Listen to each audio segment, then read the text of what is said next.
Ce jour dédié pour l'élection de l'âme de Karen Ruth Lane et Zichron Livracha de mémoire bénie.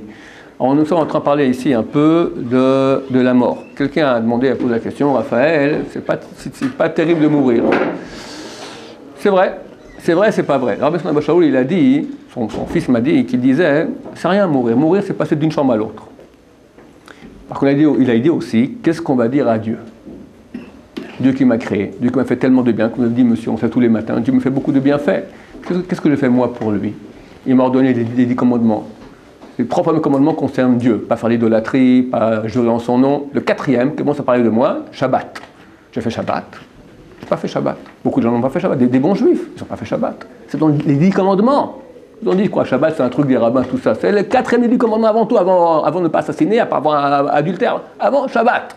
T'as fait? Non, je n'ai pas fait. Alors, je t'ai parlé. Tu crois en la Torah. Tu parles de Dieu. On parle de Dieu sur la croix ou de Dieu un peu gros comme ça qui s'ouvrit en Inde, d'accord? On parle de notre Dieu, d'accord? Dans les 10 commandements, il me dit Shabbat. Maintenant, quelqu'un, il n'a pas fait Shabbat. Alors, le jour où il meurt, c'est bien ou c'est pas bien? C'est terrible. Terrible. Même celui qui est sadique, c'est pas bien de mourir. Pourquoi? Parce que quelque part, tu ne peux plus agir. On ferme les comptes. Alors si tu as bien bossé toute ta vie, au moins tu as un compte qui est cossu, ça va. Tu arrives au Lamaba, tu vois la vérité, et tu es là-bas pour l'éternité, dans le bien. Mais si tu as raté, tu as investi toute ta vie dans ce qu'il ne fallait pas. Mais le flop qui éclate là, après le jour de la mort, c'est terrible, terrible.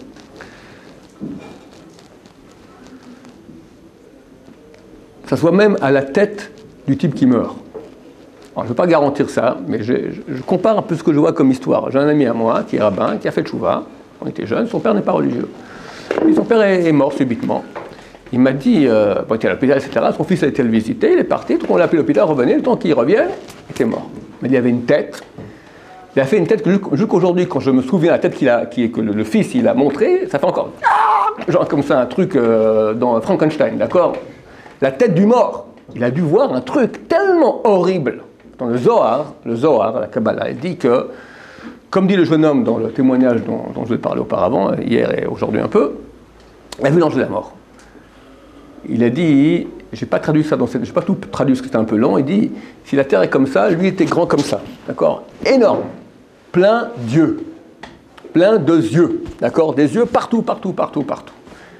Pourquoi? Parce que c'est le même entité qui vient nous tenter de faire le mal. Après, il va vers Dieu et dit, regarde, il a fait le mal, il mérite la mort. Celui qui vient et qui tue. Il a 3 noms. Il incite à faire le mal. Comment avec les yeux? Ève, comment elle fait le péché? Elle a vu que le fruit était beau. T'entends, mais c'est pas tant dans la langue. T'entends les yeux. Oui. Il y a un midrash, une petite parenthèse, mais c'est intéressant. Il y a un midrash qui dit que d'où on apprend l'obligation d'allumer les bougies le soir de Shabbat. Avant que Shabbat, on faut allumer des bougies. À l'époque, ils n'avaient pas des lampes d'électricité, il y avait des bougies. S'il n'y a pas de bougies, il fait tout noir. Alors, soyons tout noirs dans le Shabbat, où est le problème? Non, il faut des bougies. Pourquoi? D'où on apprend ça? Parce que les Israéliens se sont plaints à Moshe, on a marre de manger de la manne. La manne, le petit déjeuner, la manne au déjeuner, la manne au dîner, la manne aux 10h, la manne au goûter, la manne Shabbat. Man. Mais je ne comprends pas, la manne, c'est marqué que le goût que tu voulais maintenant un caviar cachère, tu l'as. Tu voulais maintenant un champagne cachère, tu l'as. Ce que tu veux, des truffes, du saumon, une forêt noire, ce que tu as envie, une fondue suisse, un steak, je ne sais pas moi, d'accord? Tout ce que tu veux, un sushi, tu l'as dans la manne. C'est génial, pourquoi tu en as marre? Comment ils ont eu un verset? Bilti el amal enenu. Sans cesse, on ne voit que la manne. Ils mangeaient. Très bon goût. Mais les yeux, tout la même chose. Alors on va dire ça, il raconte ça. Imagine maintenant, tu ouvres une pastèque, elle est toute blanche. Elle a un goût de pastèque, mais elle est toute blanche. C'est pas de la pastèque, mais c'est le même goût. Ferme les yeux, il prend le pense maintenant que non, moi je veux une pastèque rouge. D'accord? Une pastèque rouge comme ça, juteuse, fraîche, ça donne envie. Une pastèque blanche, on n'a pas envie de ça. De là, d'Israël, il faut allumer les bougies pour Shabbat parce qu'il faut voir ce qu'on mange. Quand on voit, c'est un meilleur goût. Donc l'agent qui nous tente, dans toutes les tentations, il ne faut pas parler de la femme, que ça, c'est que le regard, d'accord? Toutes les tentations, les billets, tout, c'est les yeux en premier. Donc lui qui vient nous inciter, nous tenter à faire le mal, il est plein Dieu. C'est ça son argument de vente. Ensuite, il va parler à Hachem, il faut le tuer celui-là.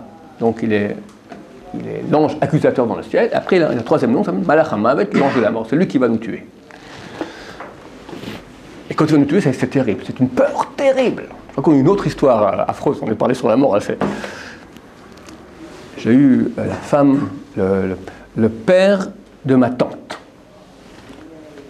Tante, donc mon oncle de famille, marié à une femme qui n'est pas de ma famille, elle avait un père. Et il est tombé dans le coma.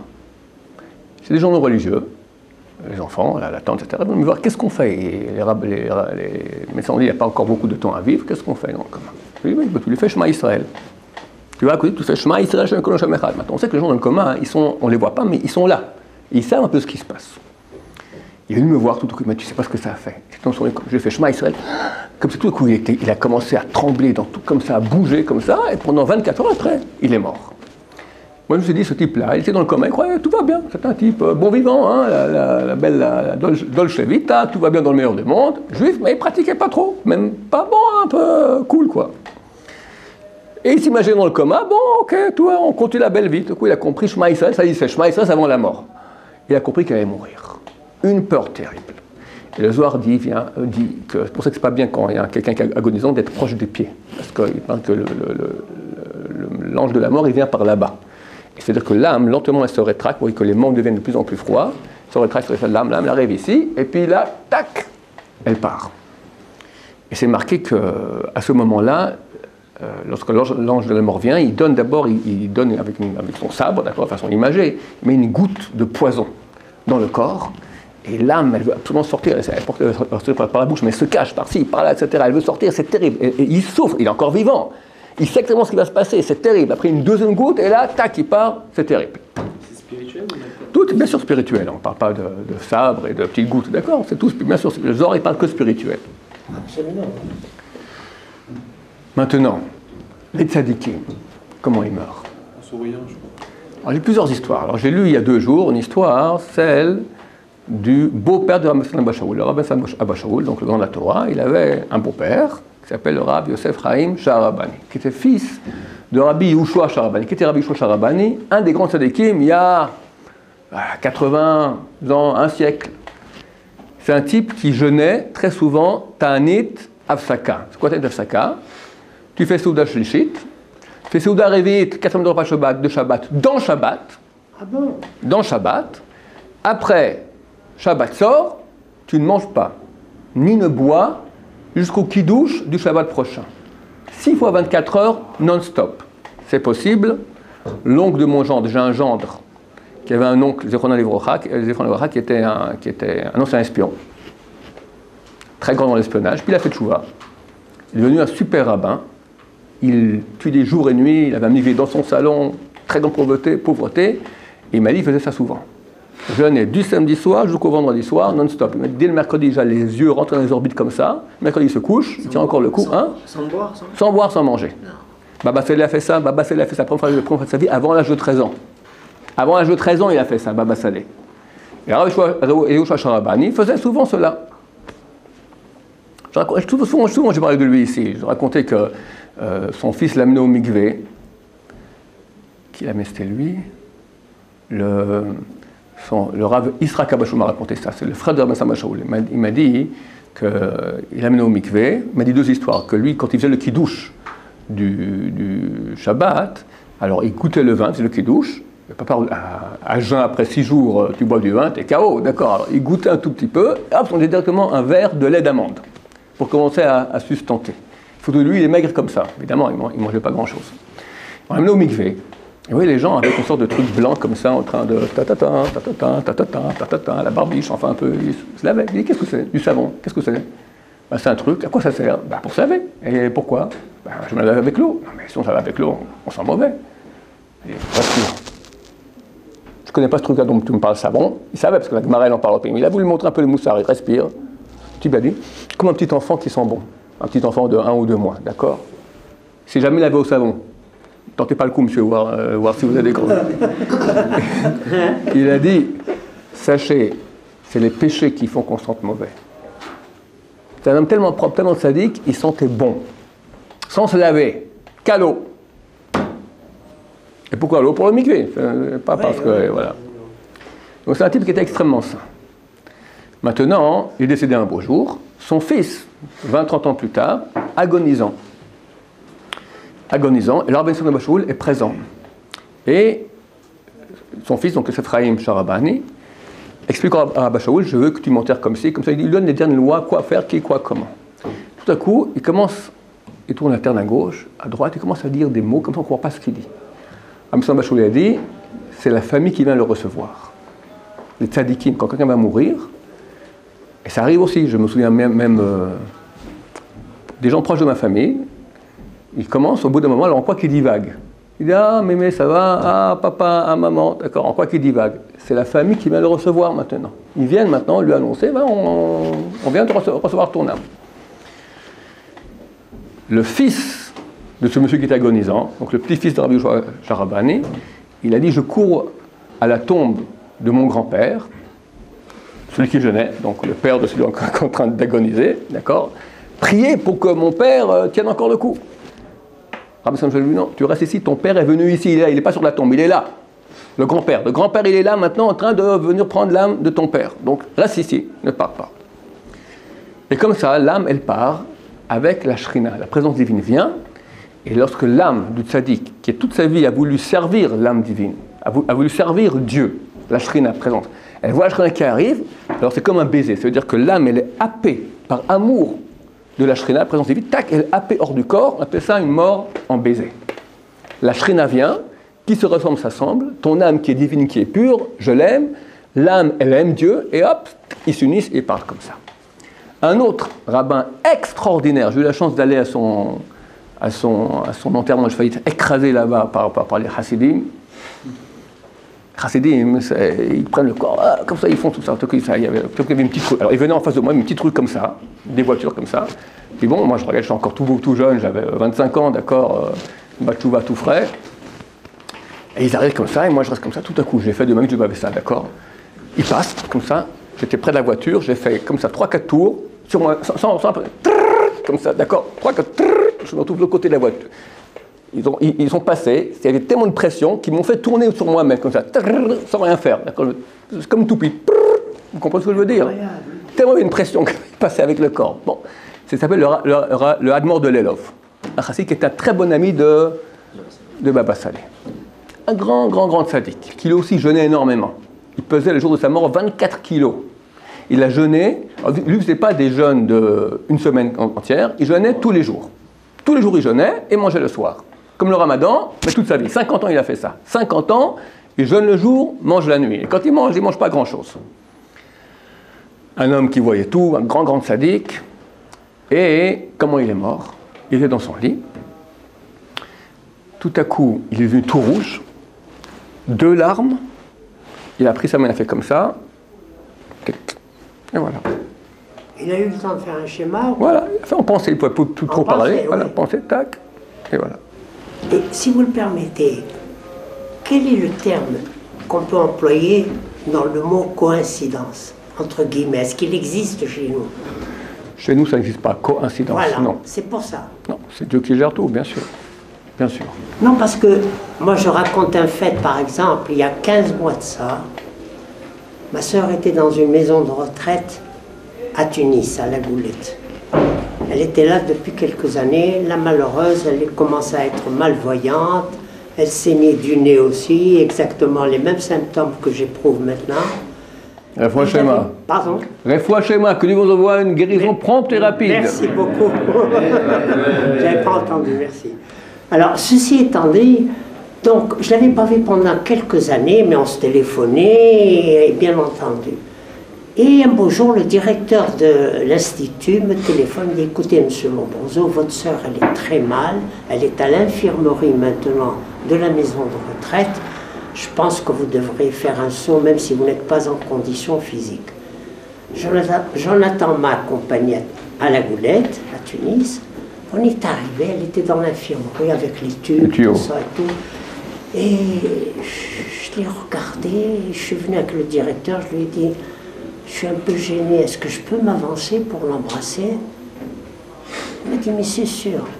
Je me suis avancé, Jonathan était là, derrière moi, il est resté à me regarder, je l'ai embrassé sur le front et un petit peu à ce côté-là. Je lui ai dit dans l'oreille, c'est moi, ton frère, je suis venu, tu vas aller mieux, tu vas aller mieux. J'ai répété 2 fois comme ça et je me suis retiré. Bon, on a quitté l'institut, on est allé à l'hôtel, 3h ou 4h du matin au téléphone. Votre sœur vient de mourir. C'est clair que ce n'est pas une coïncidence. Dieu a voulu que vous la visitiez avant de mourir. Ça arrive très souvent. Et il y a des cas contraires que j'entends très souvent, par exemple, des gens qui ne voulaient jamais déranger leur famille. Alors la famille faisait des gardes, il était malade, il allait mourir, faisait des gardes, puis ils ont envoyé va me faire une course, machin, quelque chose comme ça, puis à ce moment il est mort. Ils ne voulaient pas que la famille soit trop embêtée, etc. C'est ce que j'éprouve, hein, moi personnellement. Il y en a qui veulent comme ça, il y en a qui veulent comme ça. Dans les voies que quelqu'un veut aller, là-bas, on l'amène. Il faut du mérite, c'est pas toujours. Je veux dire, si on est tué par l'ange de la mort, c'est très douloureux, c'est pas nous qu'on décide. Ça peut être une crise cardiaque, ça peut être des choses terribles, d'accord, une mort soudaine. Des fois, c'est comme je dis, si on mérite, il faut mériter. Alors la Shrina, la présence divine elle-même, c'est ce qu'on appelle mort en baissé. La Gemara, elle dit qu'il y a 903 façons de mourir. Et il faut prier là-dessus. Donc on mourra comme il faut, bien, d'une bonne façon. Il faut prier surtout, mais aussi pour notre mort. Moi, ce qui me console en principe, parce que chaque fois je le dis à mon petit-fils, au fond, quand il me dit, mais papy, j'ai dit, de toute façon, nous sommes tous en location ici, sur cette terre. Absolument. Vous avez acheté une tombe? Oui. Très bien. Pas en location? Non. En France, c'est en location. Hein? En France, c'est en location. Comme j'ai à perpétuité, j'ai 2 membres. Fantastique, très bien. C'est rare, hein? Très rare en France, bien sûr, c'est aussi en location. Donc j'ai pris pour ma femme et moi. Si vous êtes en Israël, les tzadikim. C'est une marche loquette. Le Zohar, il dit que non. Le Zohar, il dit que qu'est-ce que tu viens maintenant impurifier ma terre de mettre des corps morts. Le Zohar, il est contre le fait d'amener des corps ici à être enterrés. Dans le sens simple, c'est bien, parce que c'est marqué que celui qui meurt en Israël, alors on lui expie une partie de ses péchés, et même s'il ne meurt pas, mais on l'enterre, le fait d'être enterré en Israël, ça expie aussi une partie des péchés. Non, donc il y a 2 avis. Certains disent, dans tous les cas, c'est bien. Certains disent, comme ça nous on dit après la rabbin à qui on a posé la question, si c'est un tzaddik, c'est mieux Israël. Si ce n'est pas un tzaddik, mieux qu'il reste enterré à l'étranger. Concernant le Olam Haba et Guénin, etc., j'ai pas compris. Il y a un dîme là-bas qui est fait. Toutes les mitzvot qui sont pesées contre les Averot, comme une balance comme on a l'habitude d'entendre, ou c'est non. Si on a des Averot Guénin, juste qu'on fait le tico? Non, dans le cas du jeune homme qui a dit qu'on a pesé, c'était s'il devait rester là-bas ou il avait le droit de revenir sur Terre. Il fallait des mérites pour revenir sur Terre. Il a plus de mérites. Donc, est-ce que tu veux rester ici ou revenir sur Terre? Mais quand on meurt de façon définitive, alors le jugement, il est très clair. Tous les péchés, on devra les purger. Et après, on profitera de nos mitzvot. Et comme je l'ai dit auparavant, que le mal, il est temporaire dans ce monde. Et un beau jour, tout s'arrête, Mashiach, il vient. C'est pas possible que le mal continue toujours, le mensonge continue toujours. Un beau jour, il disparaîtra, parce que Dieu est maître du monde. Il aimerait que la vérité se dévoile aux yeux de tous.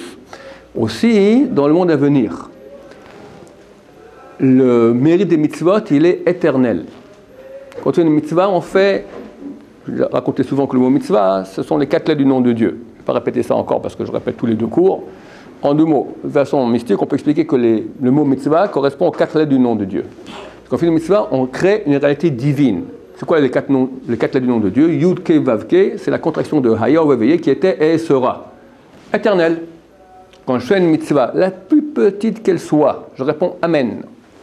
C'est pas long. Mais le monde à venir, c'est pas une forme de consolation pour le monde actuel? Non, c'est une réalité. C'est une grande réalité qui est éternelle. D'accord. Je sais que tous ceux qui sont partis ne sont jamais revenus, c'est qu'ils sont bien là-bas. Non, non, des fois ils sont pas bien du tout. Ah bon? Non, non. Il y en a là-bas que c'est terrible. Excusez-moi si je fais un peu d'humour. Hein. Non, non, il n'y a aucun problème. C'est très agréable. Non, non, il y en a ceux qui sont là-bas au paradis, ils sont bien. Ouais. Mais il n'y a pas que le paradis. Il y a certains qui veulent aller à l'enfer aussi, parce Pas qu'il qui- paraît que c'est plus voluptueux. Non. L'enfer, c'est terrible. C'est terrible, mais il y a un avantage à l'enfer. Que l'enfer, il est limité dans le temps. Comme la mitzvah, c'est une chose qui est divine, donc illimitée, donc le mérite, il reste pour l'éternité. Le péché, c'est une action qu'on a faite du côté du Yetzer Hara, le Yetzer Hara, le côté du mal, il est limité. Le mal aura une fin. Il va pas rester pour toujours le mal. Alors c'est limité. Combien limité?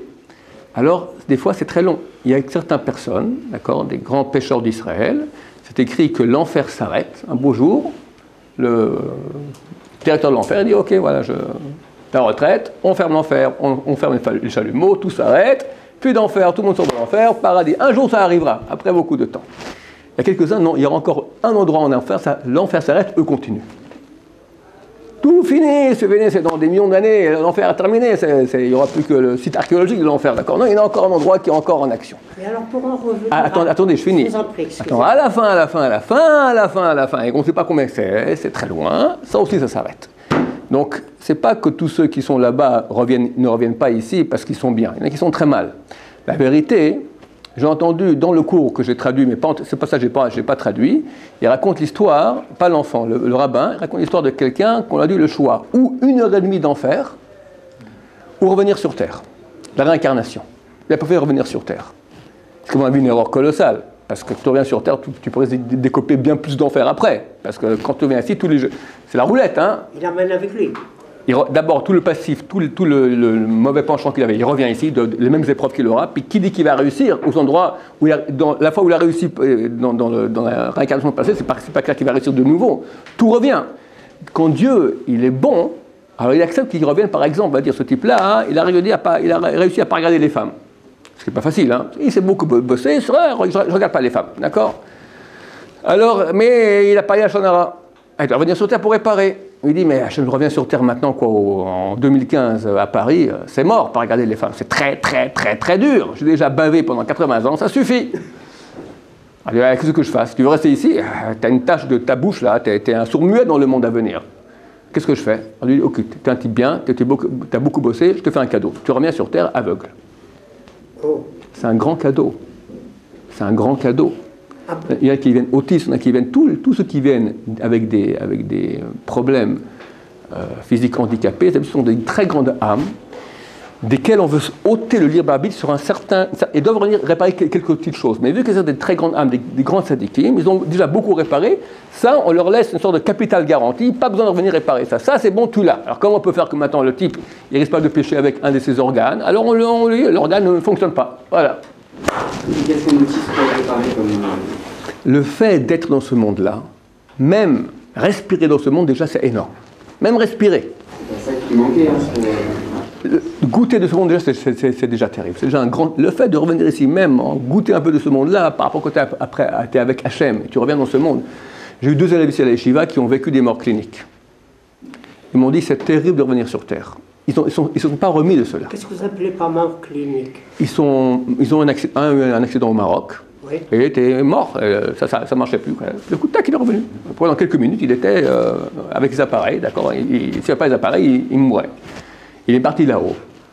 Je ne sais pas son histoire exactement, mais il a raconté ce qu'il a vu, puis on l'a permis de revenir sur Terre. Oui, c'est très beau comme histoire. Il devait mourir. Tout coup, il a vu là-bas un rabbin qui vient, qui intervient, il le voit en train de prier, et dans le ciel, il dit, bon, ok, ce rabbin a prié pour toi, tu reviens sur Terre. Vous ne connaissez pas ce rabbin? Et il s'avère, après on l'a raconté, on a fait intervenir le rabbin X en Israël, qui a prié beaucoup pour toi, et c'est ce rabbin-là, et c'est le même qu'il a vu dans le rêve. Donc il a vu ça dans le rêve, dans la mort clinique. Donc il est revenu sur Terre. Mais il m'a dit, Kvod Harav, je suis triste. Plus rien dans son monde n'a de goût. Quand j'ai goûté combien c'est bon là-haut, combien c'est bon, le jeune homme dont on parle maintenant, cette vidéo-là que tout le monde écoute, que j'ai traduite, il dit, il voulait rester là-haut. Mais il a vu que s'il revenait sur Terre, il pourrait gagner beaucoup plus de cette lumière. Mais c'est tellement bon, Hachem, c'est tellement bon.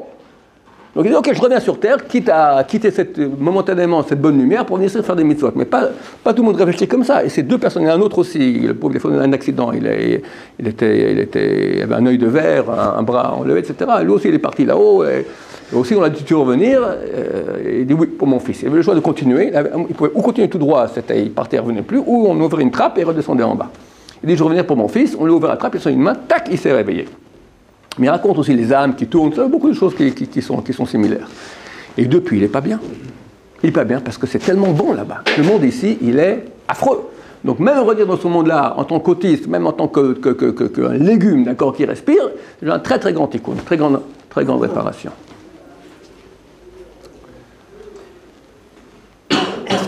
Est-ce que vous avez lu dans vos lectures, paraît-il qu'un scientifique a pu, entre guillemets, peser l'âme, qui faisait à peu près 2 grammes et quelques? J'ai lu dans ma jeunesse qu'on disait qu'il y avait une différence entre un corps mort et un corps vivant.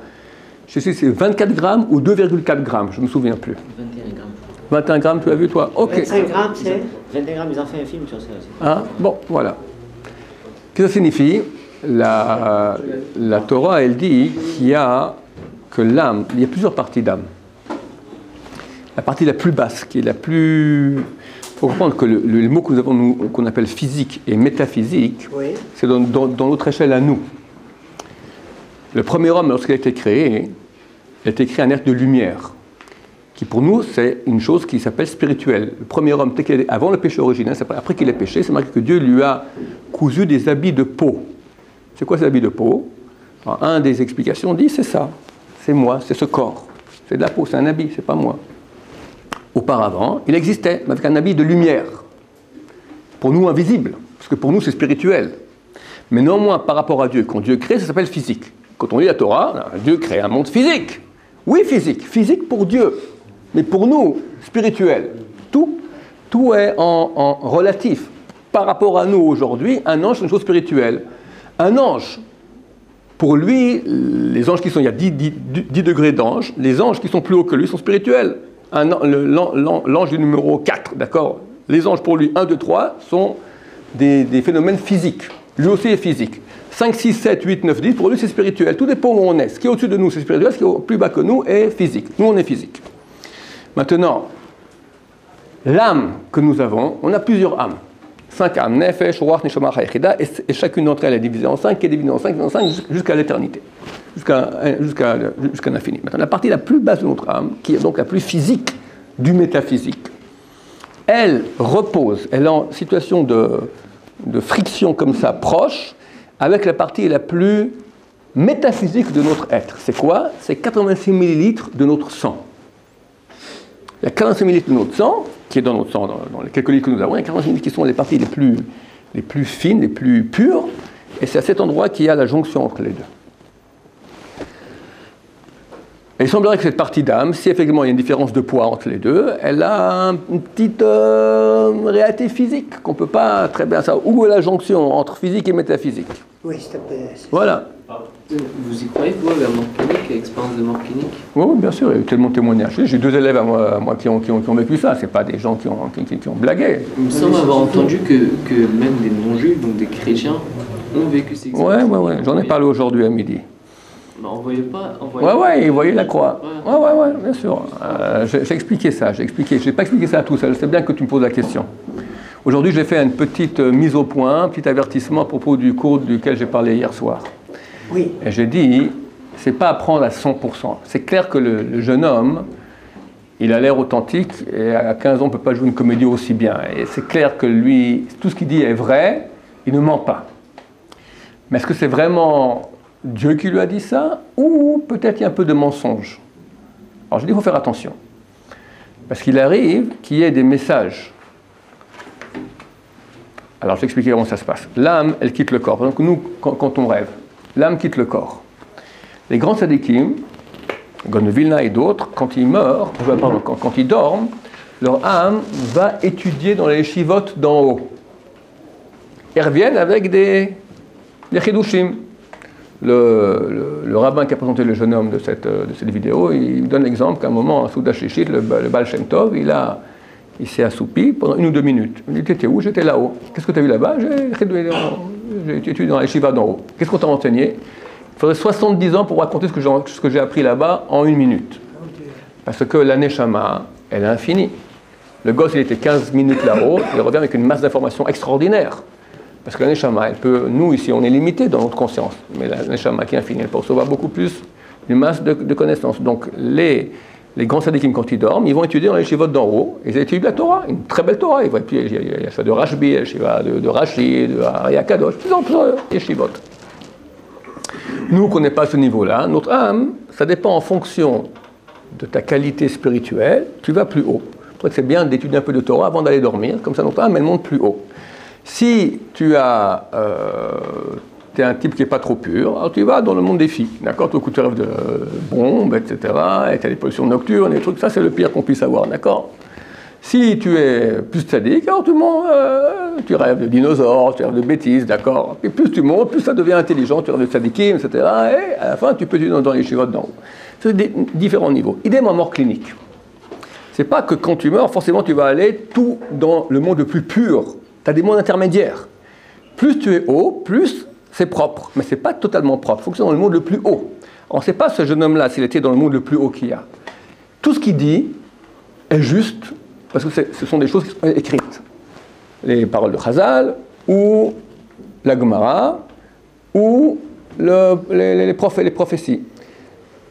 Peut-être qu'il a peut-être des erreurs. Je dis un exemple là aujourd'hui. Il a dit pour Jérusalem, la consécration de Jérusalem, d'accord? Lui, il dit que c'est pas clair. À un moment, il dit que tous ceux qui sont en Jérusalem seront sauvés. Non, après que les tzadikim, mais ceux qui sont étrangers aussi. Alors c'est Jérusalem, c'est pas Jérusalem. Je dis qu'il y a un verset, deux explications, celle du Gaon de Vilna ou celle du Malbim. Alors peut-être qu'il y a une troisième qu'on ne connaît pas. Ou peut-être non, c'est lui qui n'a pas très bien compris. Ou bien il y a une information qui n'était pas tout à fait vraie. Mais tout ce qu'il dit en tout cas, qui corrobore, qui est marqué dans les écrits de Chazal et les prophéties, bah pour nous on le sait. Ce qui se passe après l'ange de la mort, le paradis, l'enfer, que c'est le tribunal céleste, ce sont les tzadikim de notre génération qui nous jugent, tout ce qu'il a raconté, il a même cité des noms de lieux de l'enfer, qui sont écrits dans le Zohar. Bor, Salmavet, c'est pas des choses qu'il a ça il a vu là-haut, et c'est vrai, comme ça c'est écrit, donc c'est vrai qu'il était dans un monde de vérité. Vérité totale, alors, il me dit que Gog c'est Obama, peut-être oui, peut-être non. Il me dit que dans quelques semaines tout est fini, j'espère, mais peut-être non. Alors on espère 99% que c'est vrai, comme le reste c'était vrai. Et si jamais c'est vrai que c'est faux, alors une petite porte de sortie de dire ok, bon, ça se peut qu'il était dans un monde de vérité, mais pas total, il y avait quelques erreurs. Dans le Tanakh, dans la Bible, c'est raconté que Dieu a demandé à des âmes, qui est prêt à aller maintenant être mon délégué pour faire une fausse prophétie à un faux prophète. Le faux prophète, il est là, tout coup, il entend Dieu qui lui parle. En fait, c'est faux. C'est une âme menteuse qui va lui raconter des histoires. Pour le coincer à lui, pour toute une histoire là-bas. D'accord? Donc il arrive qu'on reçoit des messages d'en haut qui sont tronqués. Alors ce jeune homme-là, lui, n'a pas menti. Ce qu'il raconte, c'est ce qu'il a vu. Mais ce qu'il a vu juste, il semble, en tout cas, de tout ce que nous pouvons vérifier, il a vu juste. Les grands de la génération disent qu'on est à l'époque messianique. C'est clair qu'on y est. Les prophéties, tout ce qui est l'enfer, les prophéties, comment ça se passera, Gog ou Magog, dans les mauvais scénarios, tout cela est tout à fait vrai. La seule chose que nous ne savons pas si elle est vraie ou pas, est-ce que comme il dit que dans quelques semaines ou quelques mois tout est fini, et que Gog c'est vraiment Obama, ça, on va attendre un quelques temps, on verra. S'il avait raison, il avait raison, sinon, alors on a une porte de sortie, nous disons que non. Bien sûr, bien sûr. Baruch Adonai,